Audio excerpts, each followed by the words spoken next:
Vice Chair. I have actually several questions, but let's just take it as it comes. I've been very interested in foreign direct investment coming to United States, but now let's focus on California. Especially with the successful implementation of U.S.-Korea Free Trade Agreement, I was surprised to see that we don't have a California trade office in Seoul. And I think the time is about right that we consider reopening that. But I'm not going to tell you what needs to be done, or I'm not here to say today that this is what we need to do right away. Just that I want to take a look at the successful model that Bay Area Council was able to implement, and having the California Trade Office reopened in 2013. As a result, we're seeing a lot of bilateral trades going back and forth, and I would like to see that replicated. So what is the model that we can use if we are going to use, let's say, Bay Area Council's input that you've done, for example, in South Korea and other places? What is that look like? And I have met with several stakeholders, businesses from Korea, as well as some businesses here in California. They want to see something like that happening, and would like to see California Trade Office open in Seoul, Korea. So, but they're at a loss because they didn't know where to go and who to talk to and what is the model and what is the process of all of that. So can you talk to that area? And then another. If I may, thank you, Vice Chair. We welcome the opportunity to have conversations with anyone who's interested in establishing a trade office. And part of the model that we have with Bay Area Council was the funding mechanism, in that there wasn't any state trade dollars. There isn't any state dollars going to the trade office.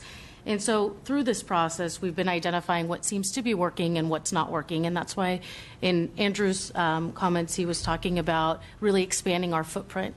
As you know, when the Trade and Commerce Agency was dissolved, we heavily relied on our regional partners to really establish this presence abroad. And so we really need to be supportive of those efforts and really team up together and really serve not only California, but also the foreign direct investment opportunities coming here. And so with that, just to circle back, I, again, welcome the opportunity to talk to those folks that are interested in establishing a trade office and talking about what funding would be in place, how would they see the overall budget and how it would operate. And we could talk that through. Because it was Speaker Perez's bill, AB 2012, that really gave us the opportunity to look at this flexible model. Okay. I'm happy to put some interested business together, and then maybe we can go from there. I just wanted to find out if there was any other hindrance or other reasons other than funding mechanism, but there are enough businesses who are willing to do this. I think the other piece of it is just knowing what the demands are now. Does a foreign trade office make sense? Does it make sense to really capitalize on existing footprints that are there to really expand a lot further than a trade office could get us? And that's part of the process we're undergoing now with the arrangement we entered into the Bay Area Council and now looking to expand. So we're open to having these dialogues and what your community members believe may work or may not work. Let's talk about the EB-5 program. I know this is federal program, but as you mentioned, and Mr. Andrew mentioned also, if there is a blighted area and it is designated as a TEA area, then I believe it's my understanding, please correct me if I'm wrong, the state of California can condemn an area as a blighted area, which requires foreign direct investment infusion. So if we have a foreign investor who's willing to invest here in California somewhere, and the state of California identifies that area, then rather than $1 million infusion or investment, you could do that with $500,000, correct? Then it becomes I guess, area where the state can get involved and we can provide assistance by working together. Isn't that? So it's specific to the EB-5 visa program. So the U.S. Immigration Services has 10,000 visas available each year that they provide to EB-5 visa applicants for the entire country. And so the TEA process allows the state to provide a certification letter to an applicant for an EB-5 visa that says that they are either in an area of high unemployment or poverty, which we provide an annual map that updates those areas, or that they're within an average of 12 contiguous census tracts where the average unemployment of those 12 combined is greater than 150% of national unemployment. So outside of providing those maps and actually certifying and providing the letter saying that, yes, this business has a project in one of those locations, the state really has no additional role. We're not able to advocate on the decision-making process. We have no data that we get from the federal government in regards to what projects are selected and what visa projects move forward. And so our role at the state level is really quite limited in just saying, yes, that project is, or no, that project is not in an area that meets the requirements to be considered a targeted investment area. Okay. I think as a committee last year, we collectively, all of us signed a letter in support of Congress extending that EB-5 program, and I think we did that. And so we'll be very supportive, obviously, since California is really at the forefront. It is the Pacific Rim, closest to the Pacific Rim countries, and unless we engage Asia in our trade areas, we're not going to succeed and enjoy the level of California being the top trading partner with a lot of countries, in the world, that is. So I'm very supportive of this. And on that same note, going back to opening some of the California trade offices elsewhere, other than Shanghai, I really would like to see a robust discussion going on. Let me read your 2014 International Trade and Investment Strategy Report. And it says, California leads the nation in attracting foreign direct investment. However, these leading positions held by the state are being seriously challenged by several other states that are significantly increasing their international trade, economic development resources, and activities.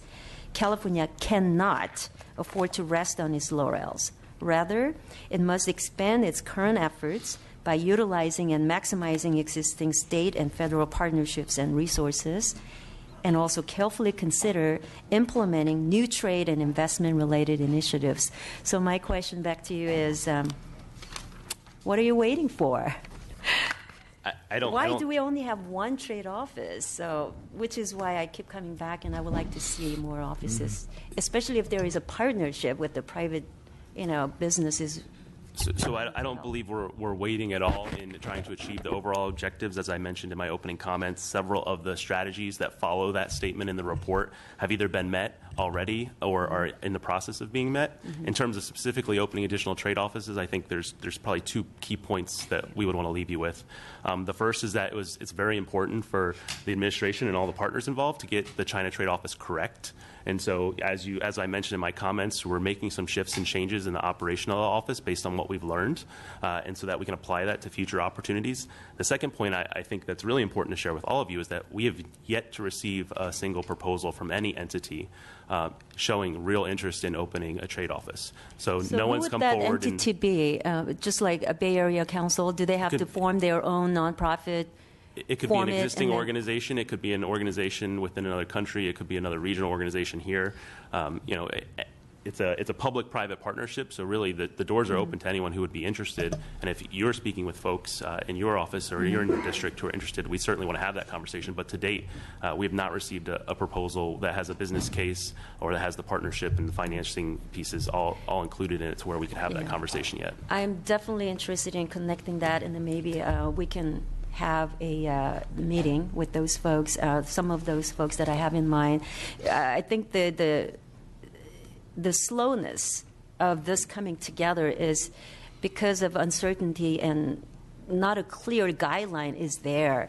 Bay Area Council success is not widely known, or the strategy has been shared with other interested stakeholders, so they don't know where to begin. This is a good conversation we're having today because, again, if the first step is to have that existing organization or form a totally new nonprofit organization like Bay Area Council for the specific purpose of having this dialogue to have a California trade office somewhere, let's say, in South Korea, for example, then that's where we need to start. So I needed a guideline. What is my step one? So who do I talk to? What is my next step? Bringing you guys together. So I'll be very appreciative, if I may ask you, to give me that steps. 1, step 2, step 3, and then I'll follow through and bring all of us together. Is that good? It's a request. We'd be happy to follow up with you directly. And I'd like to say that, this is such an important, topic of discussion, and also the following agenda item 5, that I want to thank them for being gracious enough to allow us to perhaps set up a hearing where we can cover both this area as well as the agenda item 5 in a future hearing, maybe the first or second week of April. That could also allow us to have some greater dialogue with our director of GoBiz in terms of some of the thoughts and ideas that have been discussed today, with perhaps some preliminary recommendations, of what we should be focused on from what you heard being discussed today. That being said, we do have a long list of individuals who want to provide some public comments, and I would like to ensure that those individuals do have an opportunity to come before this committee and share their thoughts based on what we've discussed today or not. But I'd like to just go back to the current panel. Thank you very much for sharing the information. Director Avdis, would you like to close this discussion with the understanding that perhaps down the road we will bring this back not too far out, as well as agenda item 5, where we're talking about direct small business assistance programs and other permitting topics. So, but the floor is yours. Well, I'll keep my remarks very, very brief, considering you have probably a pretty big lineup of folks who want to say something. We would like to thank you again for the opportunity. As you can see, there is a lot going on at GoBiz at all times and all these different units. It's important to highlight that even though we have these different units that specifically focus in these different areas, the work that we do wouldn't be possible if we didn't cross-collaborate. Yeah. So, we're talking about foreign direct investment and export financing, but then, Jesse Torres, who was here earlier, really plays a big role in that. The financial development corporations play a big role in that. And so we're all very, very interconnected. And we look forward to an opportunity to come back and talk about the other major pieces in our office. But it's important to keep in mind that they would not be able to do their required duties if they didn't have the rest of us to be a part of that conversation. And that means our local partners, our state partners, right, and all of you. Thank you very much. Thank you. Thank you again. I'm going to ask that those wanting to make some remarks and public comments, please begin to line up. Those who would prefer to make their statements in writing, you have till Thursday, April 21st to submit those, and you can do so via our website or contacting our chief consultant here of the committee. I'm going to request if you could please limit your comments to 1.5 minutes, and just your name and the organization you're with, and those comments. Thank you very much again, and I think you wanted to just... I apologize. I would be remiss if I didn't acknowledge the entire GoBiz team and the folks that took time out of their busy schedules today to be here with us. And it's unfortunate that we weren't able to get to everyone, but it's definitely important that we have this conversation and you fully understand just all that we have going on. So thank you to the team that's here and to everyone that is a part of the GoBiz family. I too will say thank you and for the information that you were able to put together for this hearing, and I know that it will be very valuable moving forward, not only for what could be the next hearing, but also as we continue to build on the economic development portfolio of your office. So thank you, Director, for your leadership. So we'll jump right in. Michael Ocasio.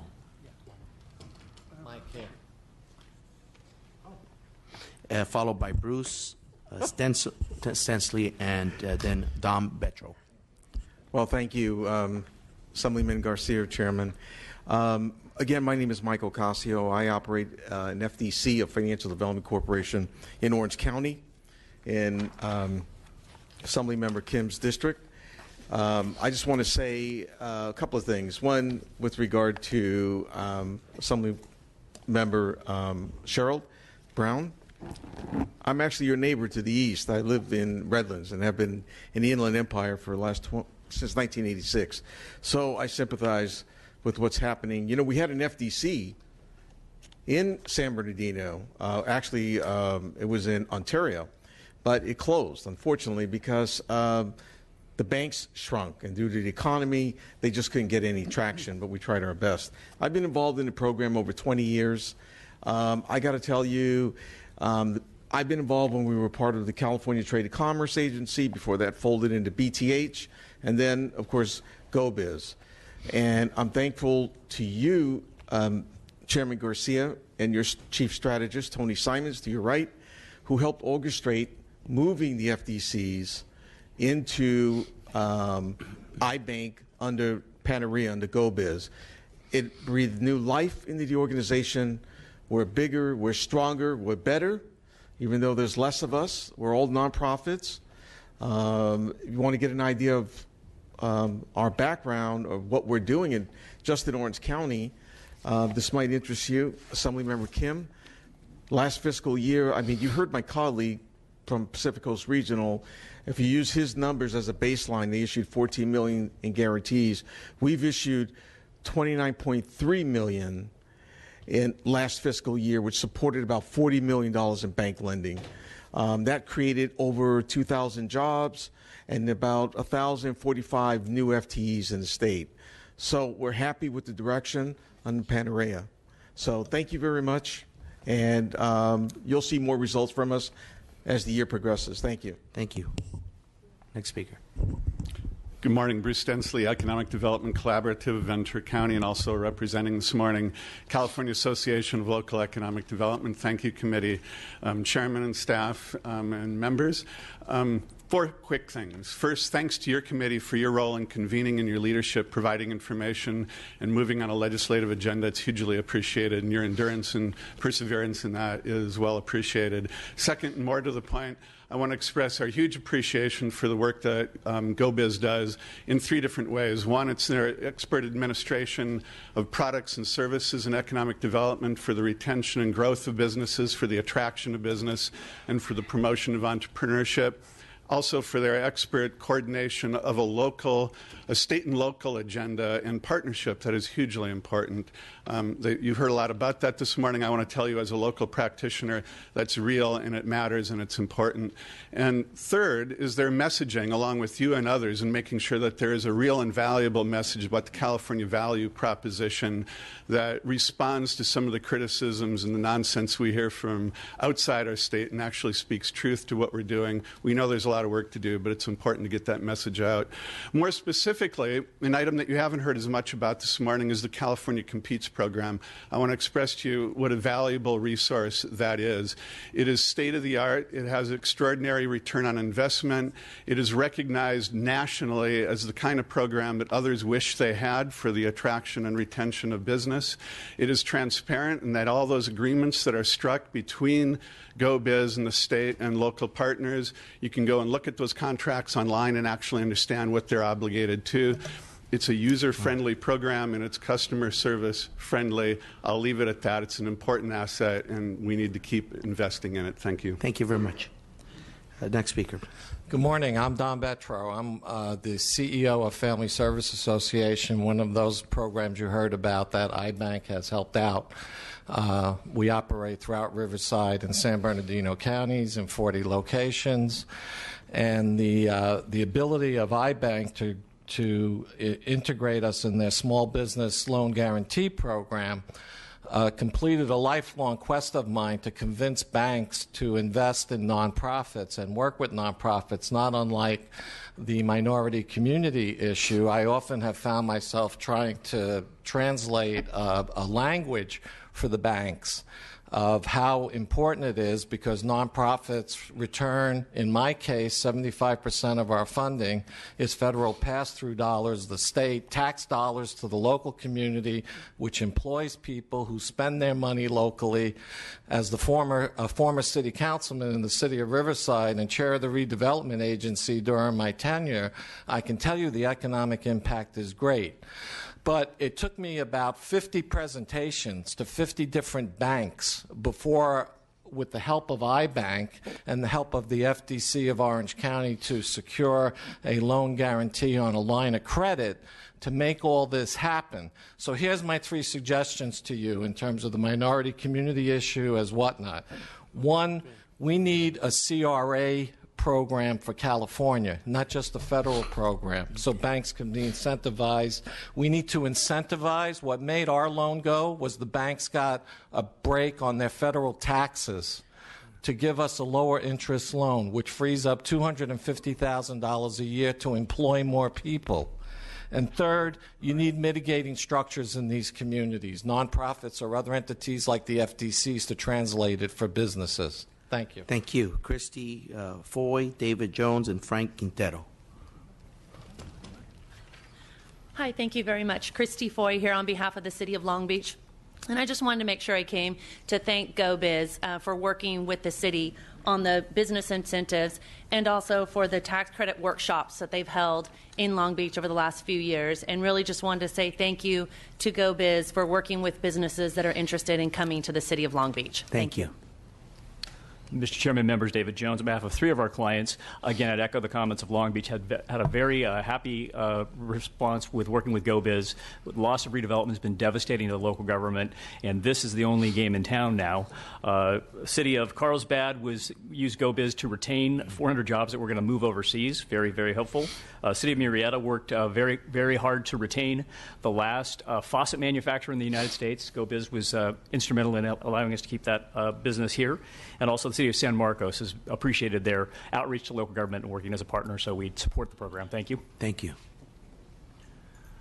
Mr. Chair and honorable committee members, my name is Frank Quintero, and I'm the Director of Economic Development for the City of Merced. I also wear the hat as the President of Team California, and it's my honor and privilege to say it's a great partnership we have with GoBiz, reaching out to California communities.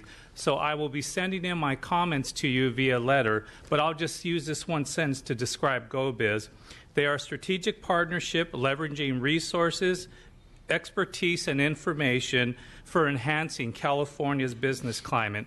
Simply put, and I'll send a little earlier today, they are agents of change, and we greatly appreciate them. Thank you. Thank you, sir. All right. We have Kirk Dowdell, Donna Springer, and Bill Blake. Hi, Mr. Chair. My name is Kirk Dowdell. I'm CEO of Dowdell Consulting. I was actually retained by the U.S. Treasury to provide technical support to the iBank, and I've had the pleasure since October of 13 of working with Tavia, analyzing how we can make the iBank a more effective program for California. And as she pointed out in her testimony, the key to our success is to increase the number of financial institutions throughout the state to participate.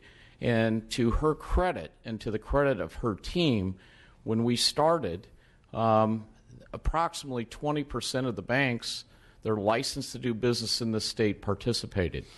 Tavia has brought that level up to closer to 40%. And I think it's important for you all to know that we only have approximately 300 licensed banks in the state. So while we have an opportunity to continue to get banks to participate, she's made a significant strides and steps to increase that. I am fortunate to also have a couple of clients here, Don Betro being one, that we have been able through the iBank to bring a lower cost of capital to these businesses, and that lower cost of capital translates into job creation. That job creation creates economic vitality in our communities that otherwise would not take place. In particular, the not-for-profit sector.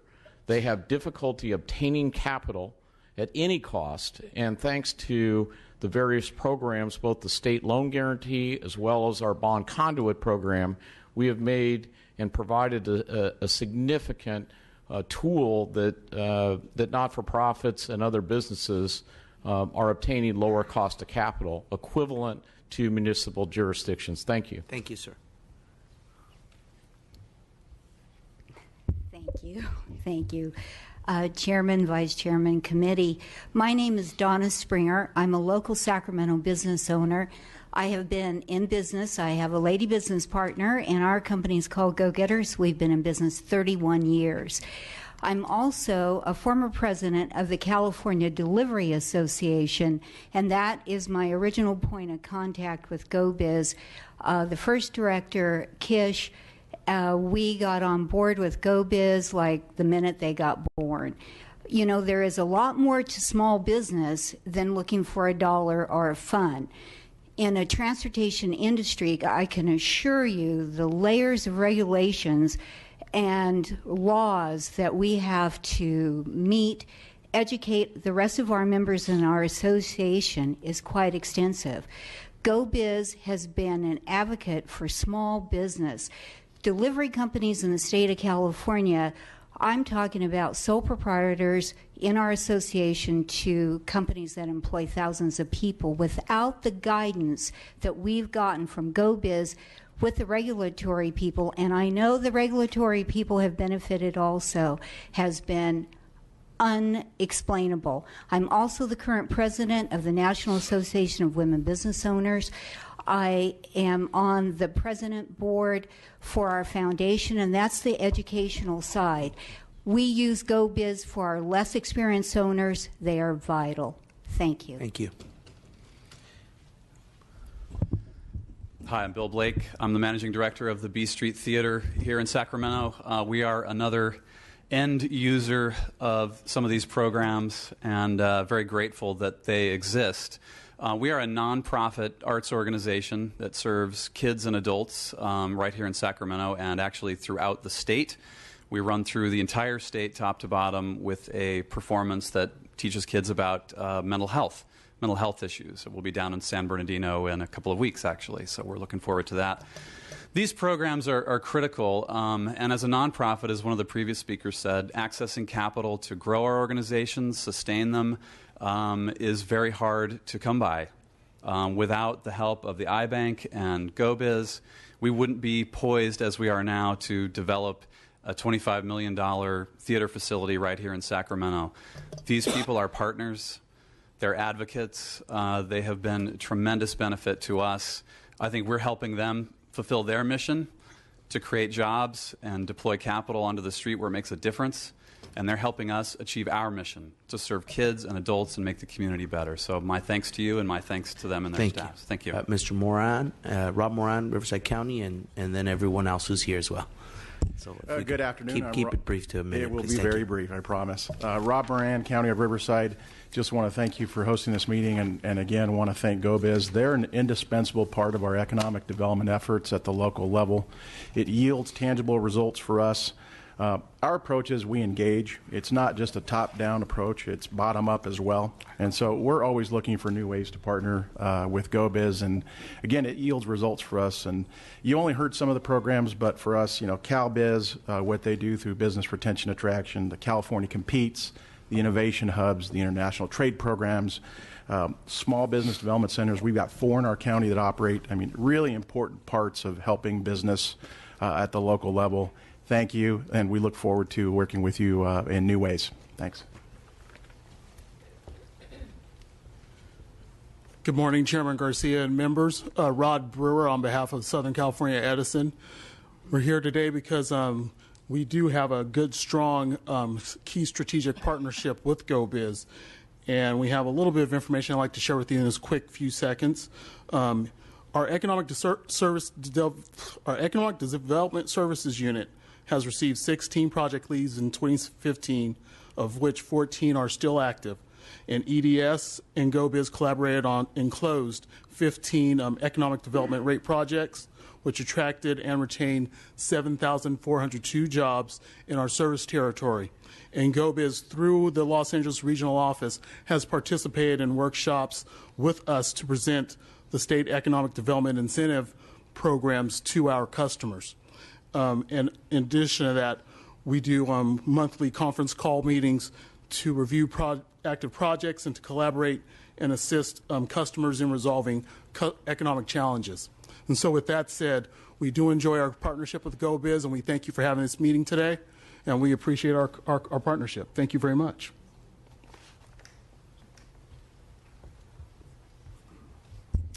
Good afternoon, Chairman Garcia, members of the committee. Thank you for this important opportunity to speak to you this afternoon. My name is Sean Barr. I'm the Senior Vice President of Economic Development with the San Diego Regional Economic Development Corporation. It's our mission to maximize our region's economic prosperity and global competitiveness. We do that by a broad collaborative agenda with public, private, and academic partners throughout the region. Critical to our work is our partnership with GoBiz and the Governor's Office. It's best probably said through a couple of examples in terms of the work that we do with GoBiz at the local level. First off, first example I'll provide, early in 2014, we were approached by a company in San Diego called Illumina. Illumina is the world's leading genomics sequencing company, owning 80% of that market globally. They came to us and were interested in continuing to invest in San Diego, continuing to invest in the state of California. However, they were approached by a number of states and regions around the world, as you can imagine, as being a global leader in genomics, to essentially invest in those particular markets and grow jobs in those particular regions around the globe. It was through our partnership with GoBiz and other partners at the city and the county level that we were in fact able to retain this major investor in our region. And in fact, today Illumina is adding 1.1 million square feet of additional laboratory space and manufacturing capability inside San Diego. It is one of the largest investments in the history of our region, and much credit to the work at GoBiz and the team that they'd be able to provide to that. Of course, companies like Illumina think about the issues that they face all the time, and number one is about workforce. And of course, the talented pools of folks that we have in our county, in the city, and across the state are critical to their investment. And so we developed a series of workforce programs with GoBiz to support that effort. So just want to thank the local team, the team in Sacramento, Sid Verkar, who's been an absolute dynamic champion of our economy throughout the state and in San Diego. Thank you very much. And San Diego is a beautiful place, too. It's those types of comments that we would love for you to elaborate and submit them in writing. I think are very helpful to us, and that also goes for the next speakers. So absolutely, Mr. Chairman. Thank you, Mr. Chairman and members. Moira Top here also on behalf of the City of San Diego. With the elimination of redevelopment and enterprise zones over the last few years, the partnership with GoBiz is incredibly important, and even more important today than it was just 5 or 10 years ago. So we appreciate you holding this hearing and bringing to light all of these important issues. And just to note, one brilliant thing that GoBiz has done, and that is to take their senior leadership members and embed them in the communities. And we have that in San Diego, and it's like that throughout the state, to actually have representatives of GoBiz within the community who can help work with us on a daily basis. And we very much appreciate that friendship and relationship we have with GoBiz. Good afternoon, Mr. Chairman, committee members. John Kabatek, now in the private sector with my own public affairs firm, but I, for 8 years, was the California director of the National Federation of Independent Business, serving about 22,000 small and independent businesses, and now I'm a member. And I just want to say thank you to GoBiz and encourage your continued support. They have been a great leader. Kish was a great leader, and Panarea and her team have continued that legacy of really being a partner. I think at the end of the day, it's making sure that small business owners who are very much focused on the here and now of the day-to-day have a hard time understanding what's available to them. They've been visible through the portal. In fact, on the portal, the business portal, which I've never seen something so proactive, and having worked in a couple previous administrations, reaching out and involving the small business community in creating that portal. Jesse Torres has done an amazing job being out there in the ground game of holding workshops involving small businesses. And then in addition to that, just making sure that the door is always open. So yes, there's always work that can be done to grow and reach out, but there's definitely been a partnership that we appreciate continued support. Thank you. Thank Next you. speaker. Mr. Chairman and members, Kevin Gould with the California Bankers Association. We've had a great partnership with GoBiz, the Infrastructure Bank, and the State Treasurer's Office through the various programs that are being offered in the state of California to increase access to credit. We look forward to additional opportunities where we can expand upon that relationship. We've partnered in a number of different ways, including webinars and seminars and various conference content to make sure that our member banks are aware of the various programs. And I think we're actually moving the ball in a substantial way. Clearly, there's more work that needs to be done to increase the awareness, but we think it's a great partnership, and we look forward to working together to move the state's economy forward. Thank you. Thank you. Next speaker. Good afternoon, Chairman and Assembly members. My name is Sophie Smith. I'm the Director of Economic Development for the City of Victorville and the Southern California Logistics Airport. Just wanted to thank you for the hearing today. Thank you for providing the CalBiz staff. Without redevelopment, we really need that state-level partnership. I did not realize how small their staff was until reading the materials for today's hearings. So I actually believe that they are doing a lot with a little. Most of our city departments are much larger than the whole statewide CalBiz team. So I just wanted to thank them and thank you. Thank you very much. I think this is a great way to end the hearing by highlighting, I think, what are the successes that we need to both acknowledge and celebrate. The work that's being done under this administration and the leadership of our director. It's also an opportunity for us to look at ways to enhance what we heard today is access, outreach, and very specific and targeted investments to communities that are economically distressed. And so with that, those will be my closing comments. I know that my colleagues may want to just add to that very quickly. Something and very adjourn. brief. Yeah. Chairman, thank you so much for holding this hearing, and I want to thank everyone who joined us today, especially providing valuable information. We already knew GoBiz was doing a great job, but I think today's testimony solidified the important role that you all play. I think I'm taking away with few words about what GoBiz is. I mean, I heard the word portrait of change, agents of change, outstanding outreach work that you're already doing, and great resources and tools available. What a great partnership that you're providing and bringing all that together with all the stakeholders. I mean, so it is undoubtedly an important organization that we would like to support, and will continue to do that. I just wanted to let you know the hearing has also provided me personally with additional information. And going forward, one of the last takeaway for me is, I believe, as necessary, in order to get the more banks involved, as was mentioned repeatedly, perhaps we might consider doing, or it's up to the chairman, but maybe asking for a joint committee with the Bank and Finance Committee, which I serve also on. So it might be a beneficial to have a joint committee like that, where you also serve on that too. So lastly, I just want to say, I'm a mother of 4. When you raise 4 kids, I go through a lot in terms of providing them with tough love. When I see my kids doing so well in school, I don't just let them get away by giving compliments or receiving compliments a lot. I once in a while sit them down and tell them, you guys are doing a great job, but I don't want their hats to get so high. So once in a while I sit them down and say, you're doing a good job, but is there any more that we can do to make it better? And I think that's what this hearing was. We knew you were doing it with little resource that you already have, but you've done so much in the last 3 years that you've been in existence. So I want to thank you. And I look forward to working closely with you to advance all of these that we talked about at our hearing today. And the ultimate goal is to make sure that we all work together to grow our California's economy and maintain that status in the world. Thank you. That being said, we will adjourn this hearing. Thank you very much.